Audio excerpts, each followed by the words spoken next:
feedback as well. Yeah. If you do what is right, if you do what is right, what is best will happen. Maharaj says. Thank you so much, everyone, for coming. Thank you, Ananda Bihari, for asking me. And as always, I please know I do realize just how uh, unqualified I am to be here giving this class. So I pray for your blessings, particularly the blessings of the senior Vaishnavas. Adi, whenever I do this, I get so nervous and then I just tune on and listen to you sing. And I just remember what you always say, let it be something that would please Krishna and my guru. So thank you, Adi, for that. Regina Prabhu out there in there, Henry, from your parallel universe. Thank you so much. Thank you, everyone.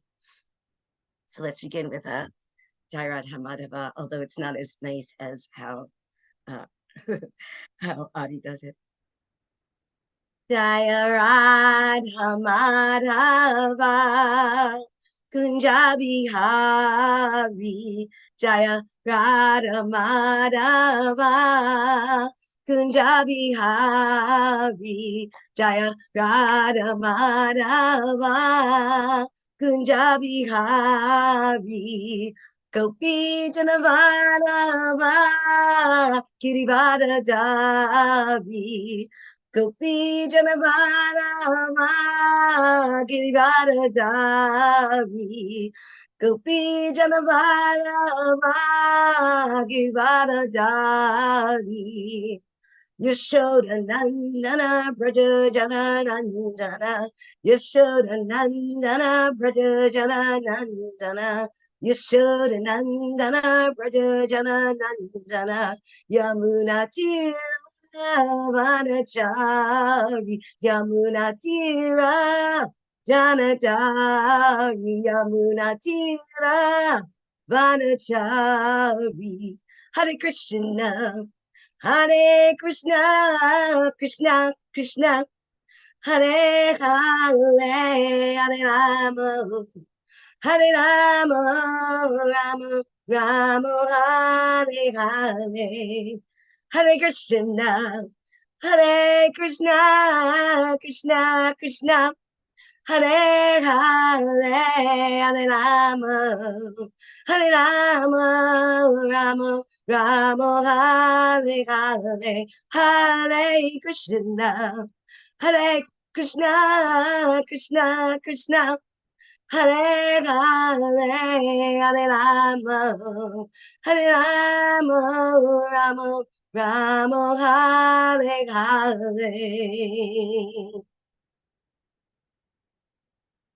Om Namo Bhagavate Vasudevaya. Om Namo Bhagavate Vasudevaya. Om Namo Bhagavate Vasudevaya. Just go ahead and share my screen. Reading from Srimad Bhagavatam, Granth, the king of all literature books. Canto 10, chapter 42, verses 28 to 31. I'm going to jump right to the English translation by the most esteemed devotees of Srila Prabhupada, Jai Srila Prabhupada. When he looked, referring to Kamsa, when he looked at his reflection, he could not see his head. For no reason, the moon and stars appeared double. He saw a hole in his shadow. He could not hear the sound of his life air. Trees seemed covered with a golden hue, and he could not see his footprints. He dreamt that he was being embraced by ghosts, riding a donkey and drinking poison. And also that a naked man smeared with oil was passing by wearing a garland of Nalada flowers. Seeing these and other such omens, both while dreaming and awake, Kamsa was terrified by the prospect of death, and out of anxiety, he could not sleep. Lumigyan at Tumarinda Chet, Financial Shalakaya, Takshamitaminatas, my Shri Gurudee Namaha. Luncha Kopa Chiribacha Kripas and Juebacha Petitanam Babinio Vaishnavi no Namo Namaha. Jai Shri Krishna Chaitanya, Prabhu Nityananda Shri Advaita Gadata, Shri Vasari Gola Bhakti Vrinda. Hare Krishna, Hare Krishna, Krishna Krishna, Hare Hare. Hare Rama, Hare Rama, Rama Rama, Hare Hare. Hare Krishna, Hare Krishna, Krishna Krishna, Hare Hare. Hare Rama, Hare Rama, Rama Rama, Hare Hare. Hare Krishna, Hare Krishna, Krishna Krishna, Hare Hare. Hare Rama, Hare Rama, Rama Rama, Hare Hare.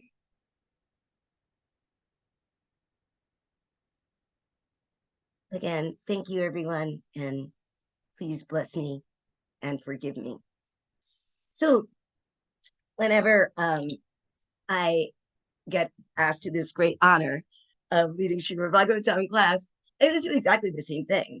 I look at the verse, get terrified. That's always step one. Get terrified. Look at the Sanskrit, get even more terrified. And then I buckle down and I look at the verse and I look at the purport.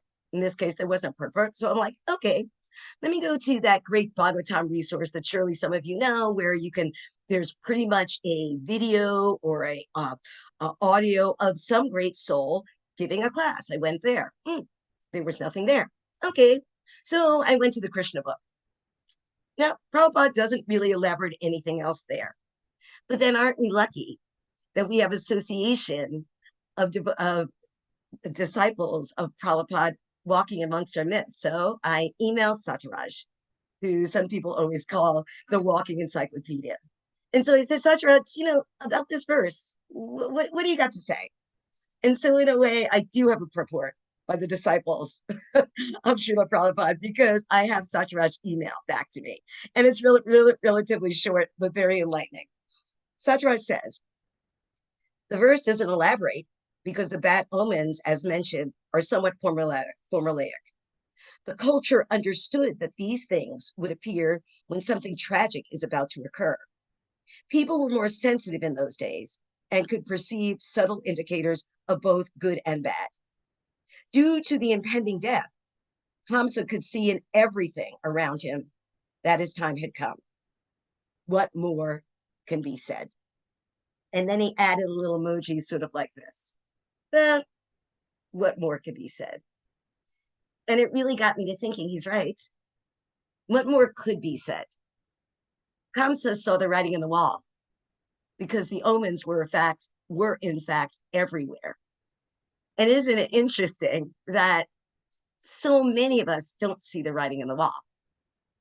And we don't see the one thing. Is it Benjamin Franklin that said, only two things are certain in life, death and taxes?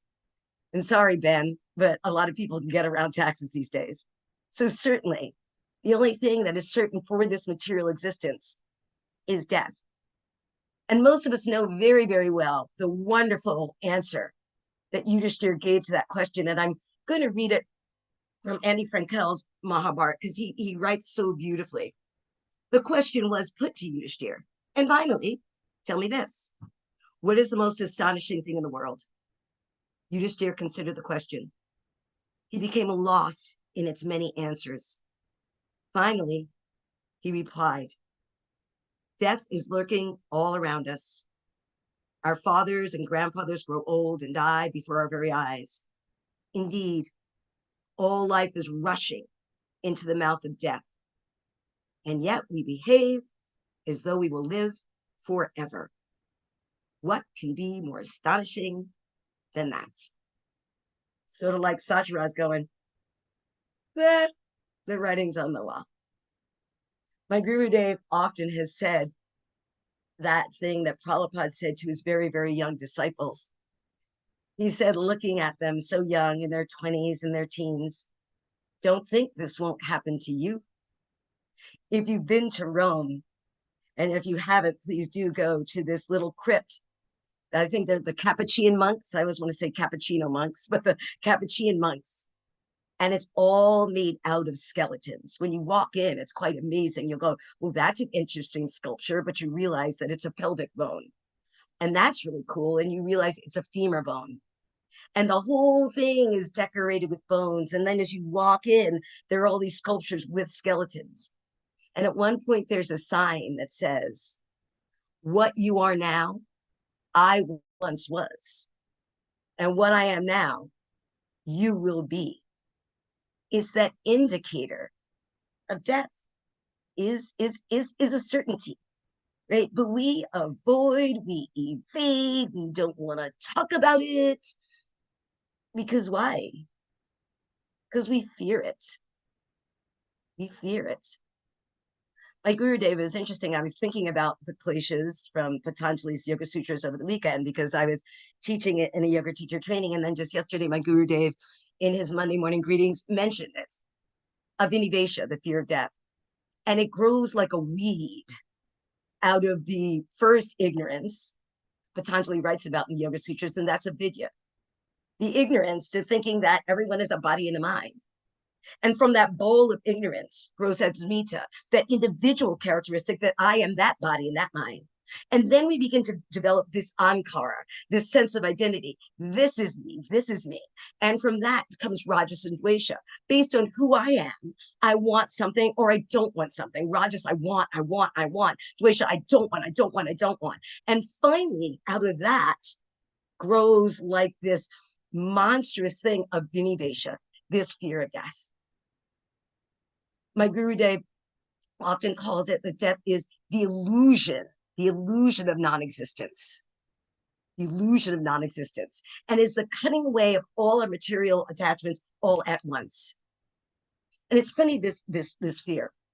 In Mahatma Das's book, Living the Wisdom of Bhakti 2, he talks about fear as being the thought that there's something coming you can't handle. I can't handle it. So I'm going to be afraid of it.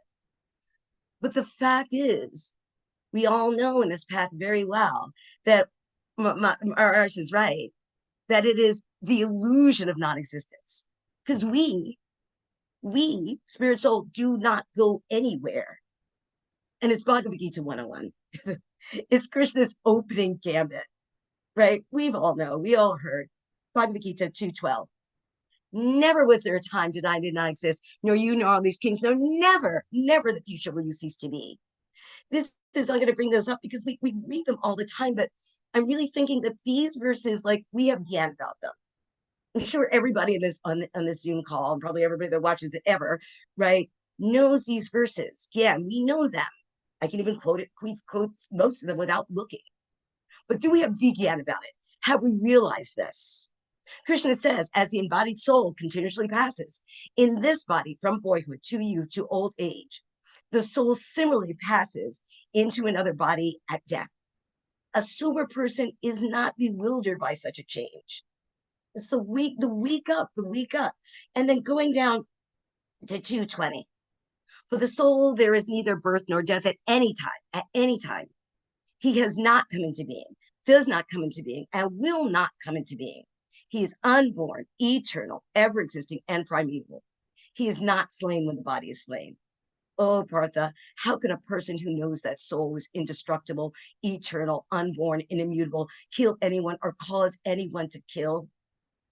As a person puts on new garments, giving up old ones, the soul similarly accepts new material bodies, giving up the old and useless ones. And here are some of my favorite verses. The soul can never be cut to pieces by any weapon, nor burned by fire, nor moistened by wind, nor moistened by water, nor withered by the wind. This individual soul is unbreakable and insoluble, and can be neither burned nor dried. He is everlasting, present everywhere, unchangeable, immovable, and eternally the same. It is said that the soul is invisible, inconceivable, and immutable. Knowing this, you should not grieve for the body. That's the truth. It's Krishna's opening gambit. And that's the bedrock. But we have, like I said, we have knowledge about it. We know it. We could quote it. But do we have big Yan knowledge about it? Because we don't. We fear. We fear. Instead of taking comfort in, like, we are a spirit soul and we are eternal. And this fear Kamsa shows up in his interesting omens. And I wanted to unpack those, like look at some of those omens. So interesting. That what's the first thing he sees? He sees himself without a head. We all know the meaning of heads. Head is the symbol absolutely for the ankara, the false ego. So many heads in our shastra. Ravana had so much ego, he had to have 10. Daksha, so pumped up with ego and so disrespectful to Lord Shiva Mahadev, and off literally went to his head.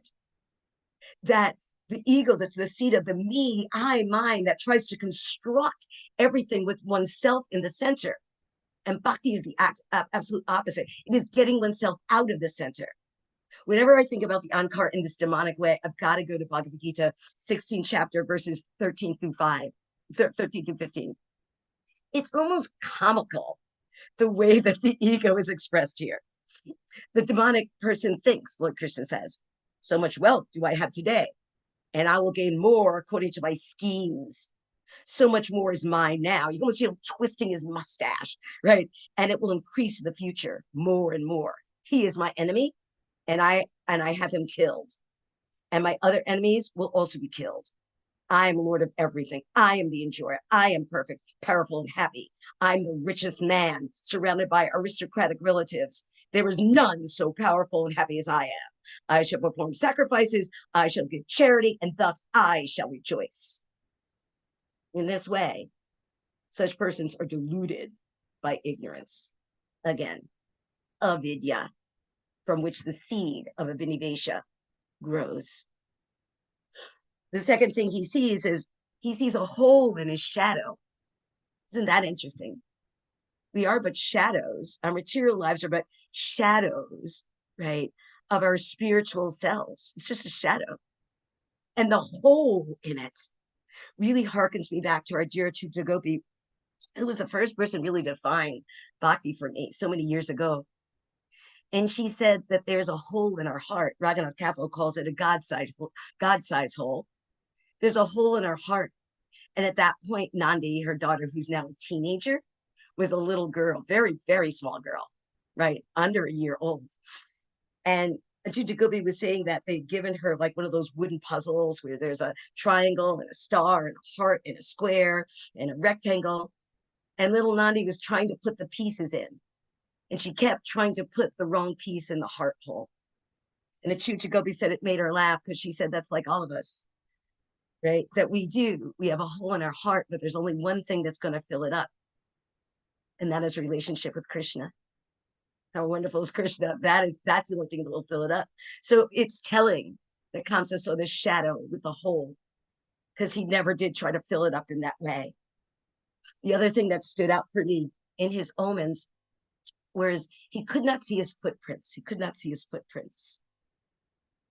You know, when we walk on the sand, what happens by the water? The water rolls up and takes it all away.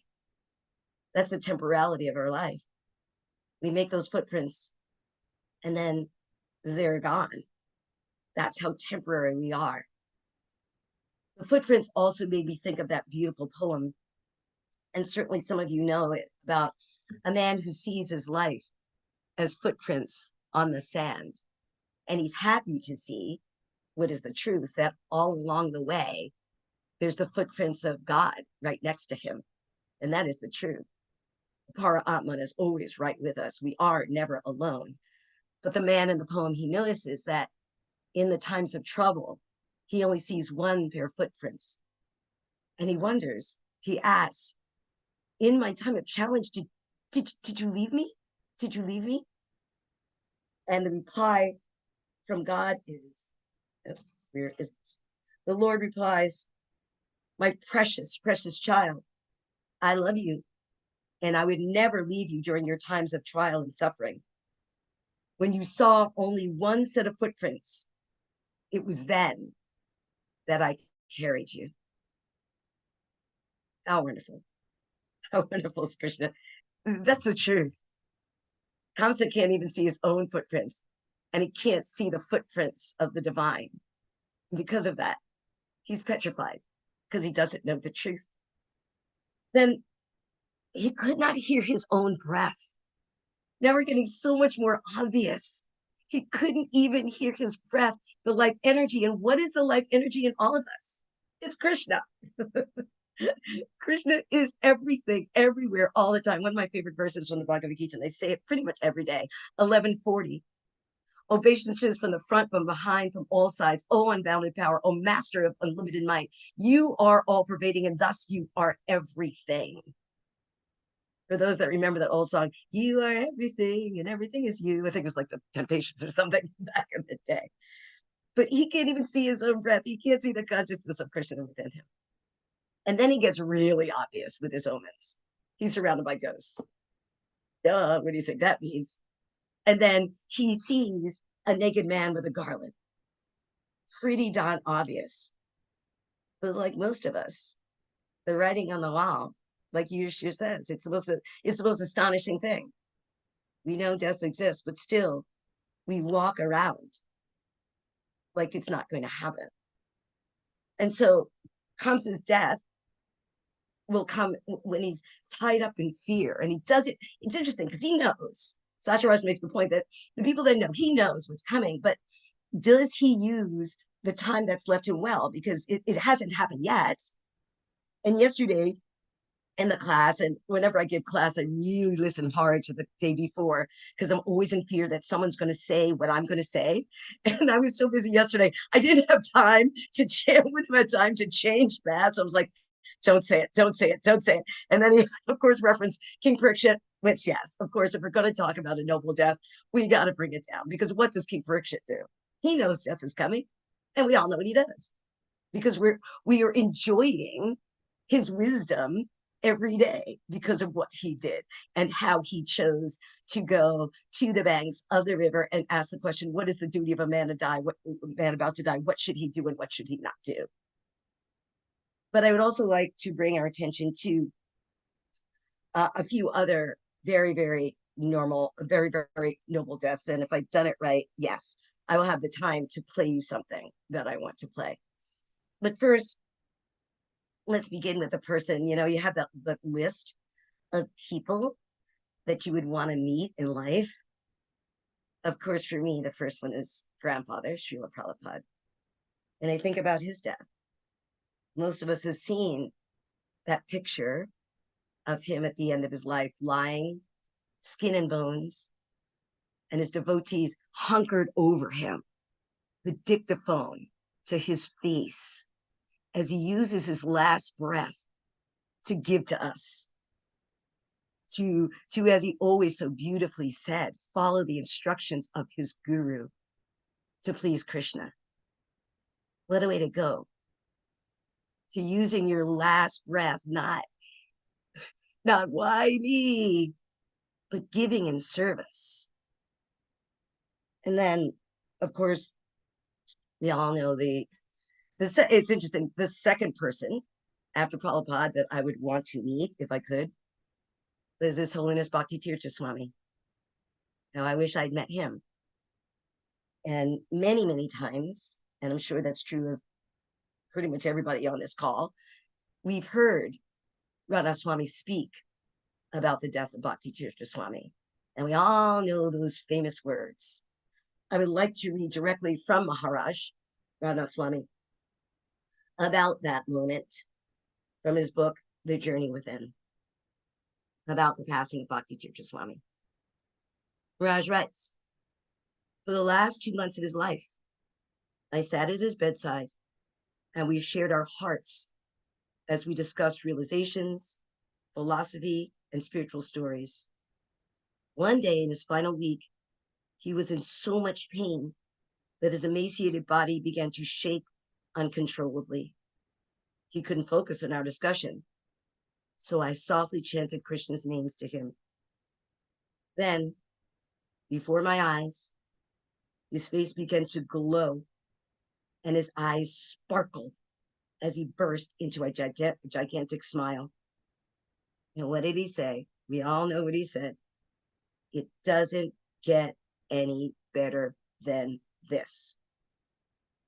What do you mean? I asked. I am feeling Krishna's love so deeply today while tasting his name. I can see and feel the beautiful place where I'm going. I am so grateful.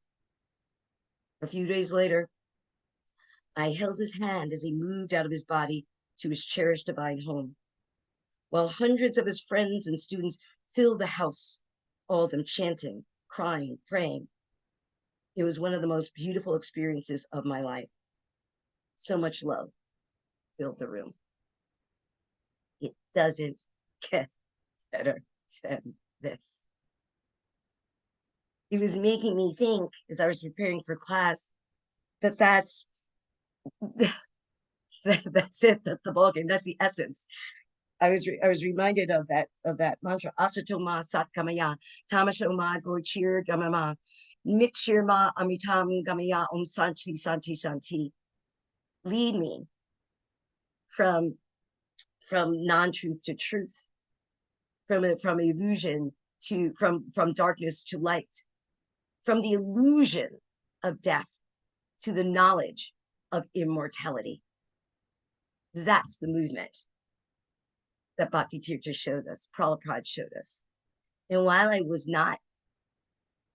did not know these two great souls, the last thing that I'd like to share with you is someone that I didn't know well, but I am so blessed to have had their association. His Holiness Kandama Swami. I'm recalling just before the pandemic, I was in the Bhubaneswar airport and I was coming from Puri. And I had actually run into Miraj in Mayapur like 10 days before, the week before. And he was with a whole group of people walking one way. And I was walking another. And he was talking to people. And I met him a couple times at the Bhakti Center. And he turned and he looked up and smiled at me. And I was like, how do you even know who the heck I am? And then at the airport, I was down at one end and there he was in saffron. He was even holding his danda. And we walked towards each other. And we were just coming, no, I'd been at Mayapur. I had missed his kirtan. He says, oh, too bad. Because I'll never forget, he said, oh, because I burned, he said about his kirtan. And we talked for a bit. And then he went to his flight. And so 2 Rath Yatras ago, the Friday before Rath Yatra, I was sitting there in the audience. And he came and he sat under the Krishna tree. And it had just been released that he was going to leave his body. And he was choosing to do it in such a way, such a beautiful way. And I sat there and I cried as he chanted. And the next day of the Rath Yatra, I looked in awe as he floated and danced down the streets. And then most of us have probably seen this beautiful, beautiful video of him just a little while before his death, showing us how to leave the world, showing us faith, showing us love of Krishna. So I'm not going to share it all, but I am going to bring up a bit of his beautiful last message. So let's see if I can get that. And this, and here we go. You got the greatest treasure. Never forget. Nowhere in this world is there such wealth. The wealthiest man in the world is a pauper. You have the real wealth. Treasure it. Relish it. Cherish it. Hold it close. Hold it close. Don't become slack, neglectful. Hold it close. Chant every day. Hear every day. Carve these principles in stone.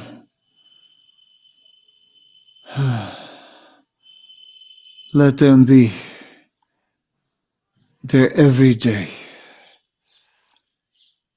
And your life will be wonderful. And at the end, go back to Godhead, and we can physically reunite and celebrate there like we've never celebrated before. So looking forward to the great, great festival that is to come, where all of us will together and celebrate to another dimension, where the bliss will rise to levels never seen, never heard of. That time is not far away. Life is short. Prabhupada said, just give this one life to me. Please do that. Just give it. And everything will become most amazing. I'm saying goodbye to you for just a short time.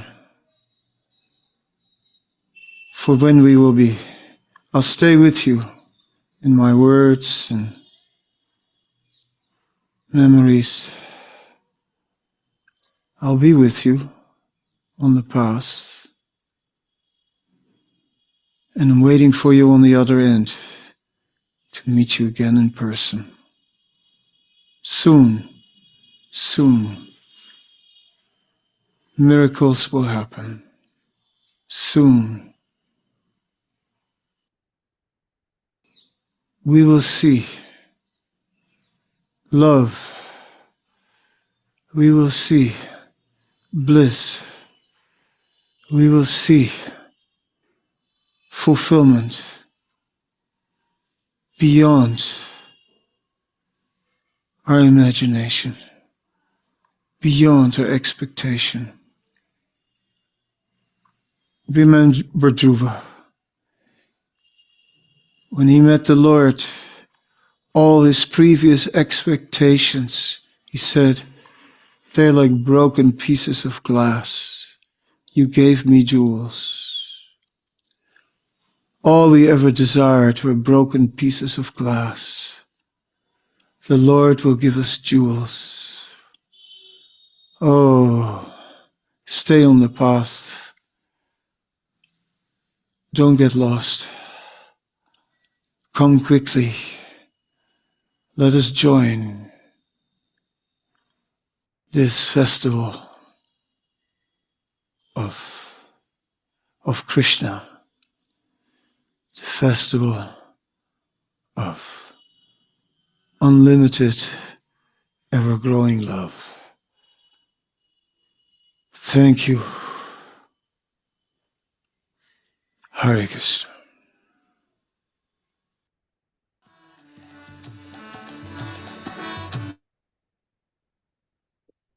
Hold on.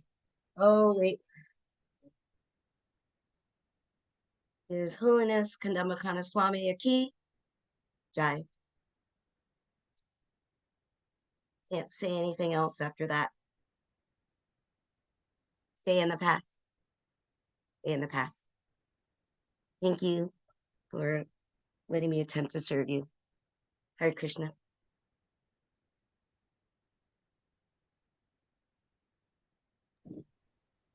Wow, Jamuna Jaya, that was one of the best classes I've ever heard in Srimad Bhagavatam class. It's unbelievable. I couldn't believe my ears.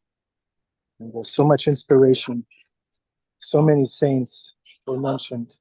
Shlokas, testimonies, everything. Jamuna Jaya, I'm lost of words. Maybe Bhima Prabhu can say something, followed by Ananda Manjari. Thank you very much, Jamuna Jaya. It's wild how you start the class and you've got that joy, jubilant smile, singing with abandon, and it's sort of like the release of an arrow from a bow, and then to end it, and then to tell us in the flight of the arrow about Kamsa's fear, about all of our fears, especially when we're attached to this material nature. especially when we're attached. And then to end it, like the flight of an arrow on the bullseye of someone so sure, so confident that we have been given this treasure and that we shouldn't waste it.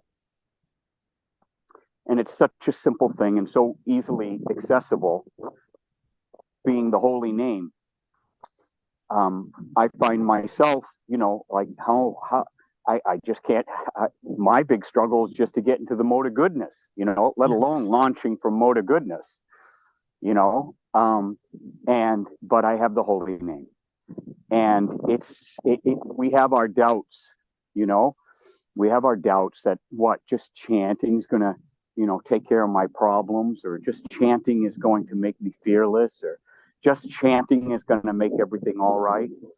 And our life is like this game where we go through these ups and downs and rolls of the dice and destiny playing out. And as Prabhupada said, someone who soberly and enduringly handles, concentrates, remembers, and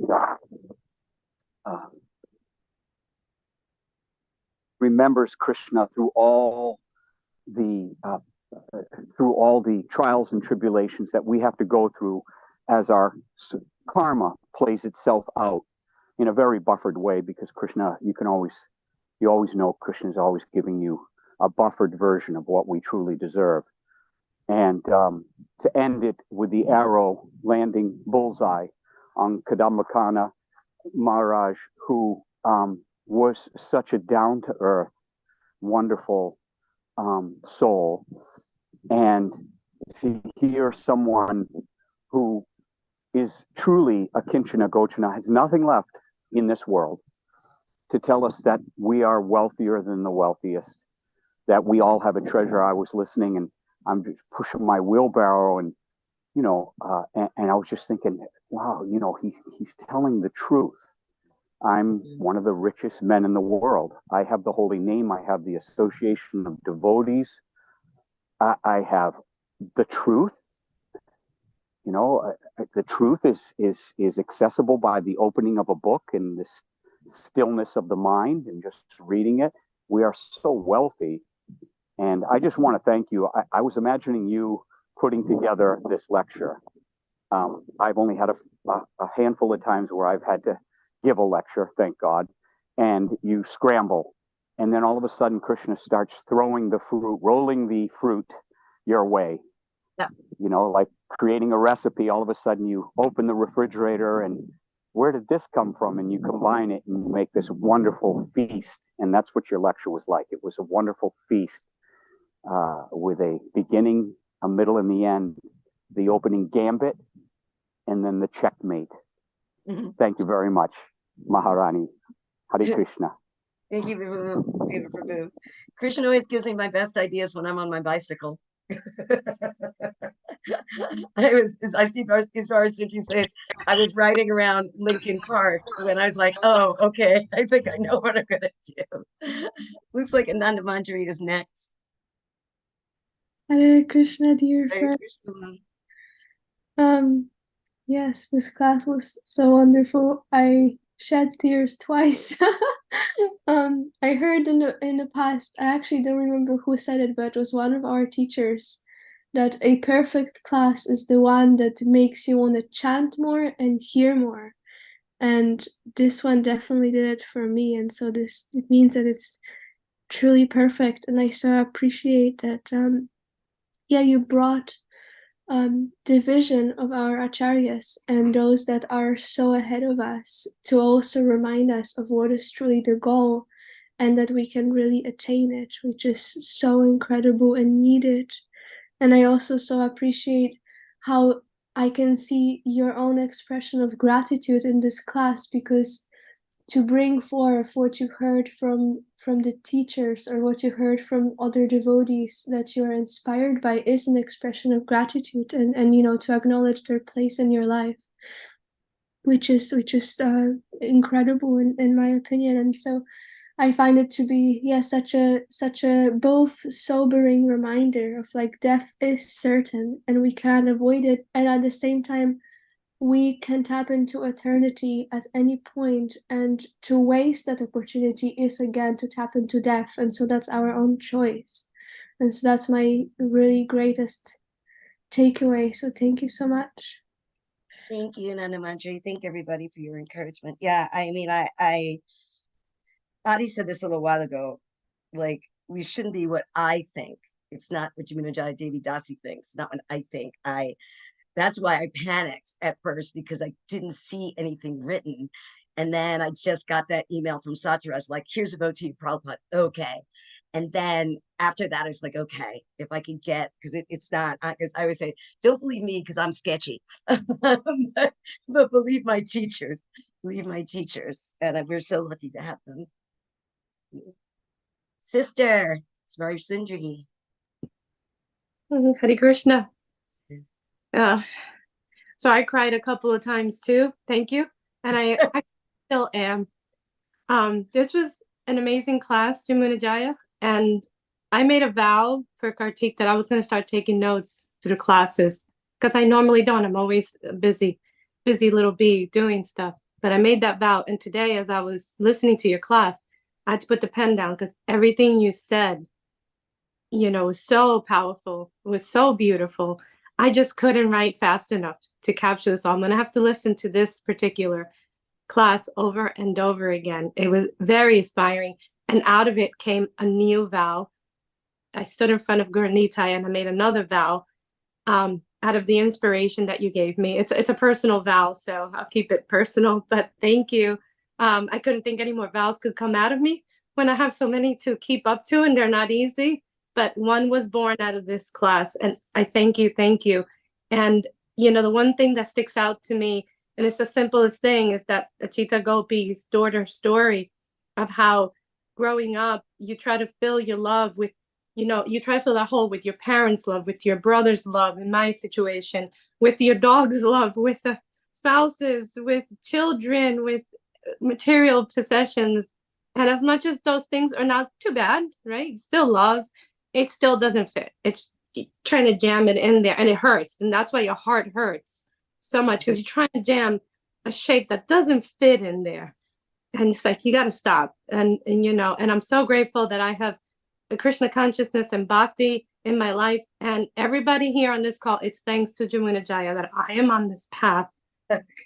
Even more glory to Thank you, Jamuna Jaya. Yes, more glory to Jamuna Jaya. She is an angel on this planet walking. Sorry, I had to do it because she deserves all praise. And I know you're not supposed to accept praise, but take it, please. All glories to Gurudev, all glories to Srila Prabhupada. How wonderful is Krishna. Wonderful is Jamuna Jaya. Wow, this is unbelievable. Okay, Angel, unmute yourself. Unmute. Yeah. Where's Angel go? Yes, hi, Jamuna. How are you today? Good, Angel, how are you? Great class. Left our last one left me speechless, but I just did want to say one of the most difficult things when you know people who are dying, I've even visited someone recently who was in a hospice and all, is how do you at one point assure them that, there's eternity, that the soul's eternal, but at the same time, you still have to acknowledge, like the family, the pain, the separation. It's a very difficult thing how to, walk between those two bridges. Yeah, I agree with you. It's that you don't, like, I was talking to my mentors down at the Kanta Bhakti some time ago about that, and I always say that, yes, you're gonna feel like when my father passed away, I felt it like a gut punch. When people in my life have passed away, you feel it because of course we're going to miss them. It's not to say that we're not going to, but we have to also, though, the purport for those verses in the second chapter of the Bhagavad Gita are the ones I go to, like to read that, to understand that though the physical shape is there, they're not going anywhere. and that like I always think, love never dies. The love of those that have left us are with us. They are with us, but of course we're going to feel the sadness. And I often say, I think to myself, I am so happy I don't remember my previous lives, because if I could remember every time I lost my father, my mother, I can't even say the words, my husband. Today's my husband's birthday, by the way, and I think that's why I was so. Jimmy gives me so many wings, and always. If I were to remember, if we were to remember every time we lost, though, it would be crushing. So I am so grateful to Christians that don't remember. So of course we acknowledge, the pain that we feel in our heart. And one of the things I remember when I was at the funeral of the man who's like a second father to me, my longtime mentor, I did the ugly cry. I knew I would cry, but I was inconsolable. I was just like, woo, woo, the ugly cry. And afterwards, I felt so good because I thought I could love that much. And that is only a tip of the love that's within us.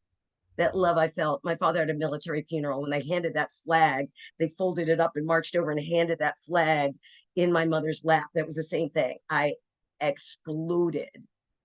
But then there was an odd feeling of joy in it because I love that much. And that love is only a tip of the love that's within us. That's the material expression of God's love. And so if I could feel that much, what more love awaits me? So hope that was helpful.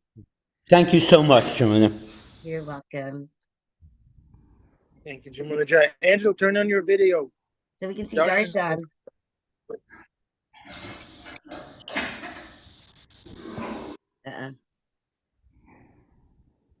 Thank you. Yes. Not imagine, don't believe me because I'm sketchy. Yeah. Yeah, I'm sketchy. This would be the title of this class. Jamuna Jaya is sketchy. Believe her Guru Dave, though.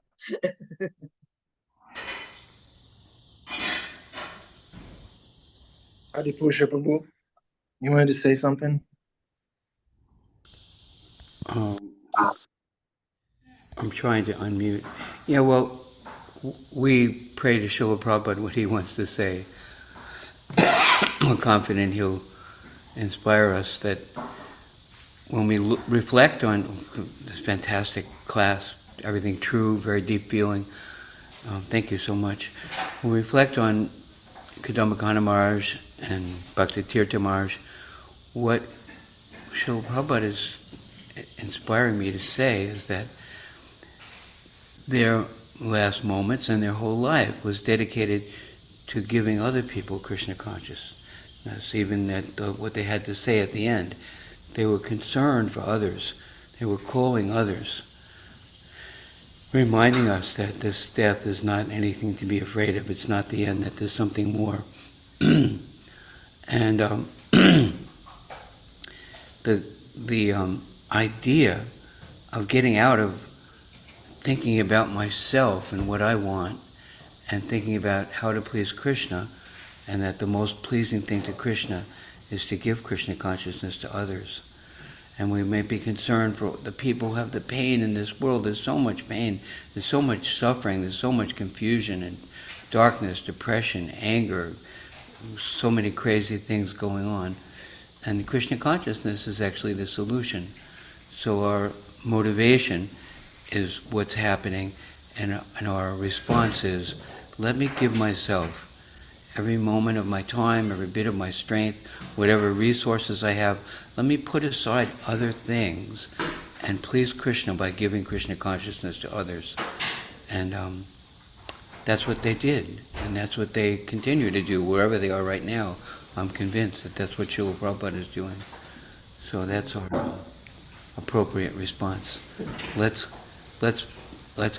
throw ourselves into this, distributing Krishna consciousness. That's what Jamuna Jaya is doing. She's giving Krishna consciousness to others, to us. Yeah. She's giving Srimad Bhagavatam class. Protecting people from death, but protecting them from repeated birth and death. we can protect them from death, but then they're going to die and die again and again. So by coming to Krishna consciousness, they get free from the cycle of birth and death, which goes on and on and on and on. So Krishna consciousness is the real solution. Other things are little band-aids on something that needs major surgery. So let's give ourselves to serving the spiritual master and giving Krishna consciousness to others. Okay, all glories to Prabhupada. Here comes the conch shell and Radha Muralidhar. Thank you, Adi.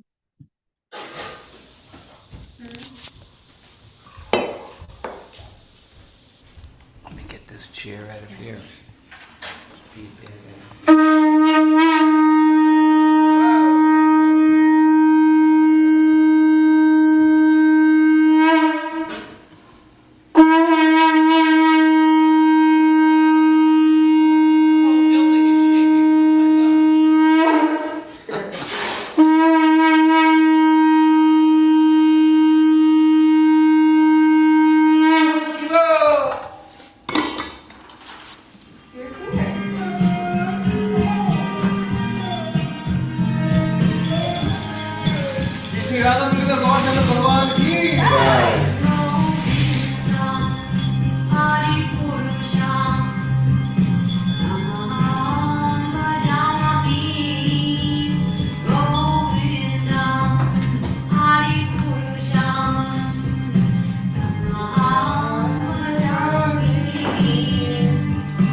Okay, this was the class. Thank you, Jamuna Jaya. Any final remarks? Any final instruction from From Jamuna me? Jaya?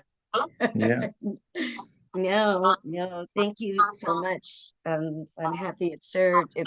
If you haven't watched the full final message by Kanipakama Swami, please watch it. That's, I always, of course I cry, but I also smile as he does when he says the word celebrate. And the two words I remember that the first time, what I took with me is the soon, soon.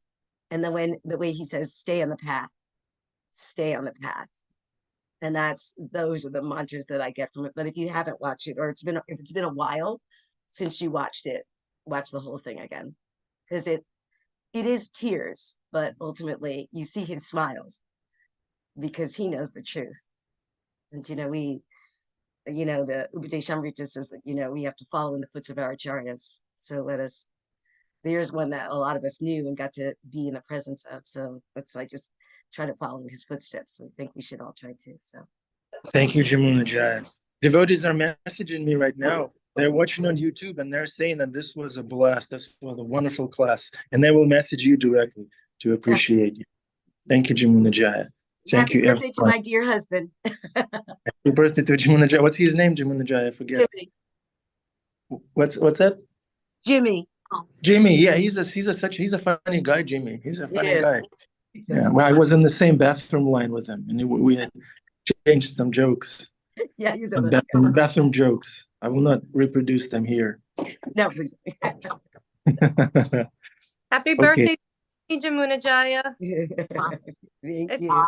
Today would be my father's birthday too. Oh, wow. Happy 7. birthday to your dear father. Yeah. Wow. In heaven or wherever he may be. Or In his wherever he may be. Yeah. Thank you. Thank you, everybody. Thank you. Hare Krishna. Hare Krishna. See you tomorrow. Yeah. I no longer fear of death. I no longer fear death. There's this class. I'll just play Jamuna Jaya's class. That's all I need. I'll see the bright faces of the devotees. I'll see Bhima Prabhu's approval. Okay. Hare Krishna. Krishna.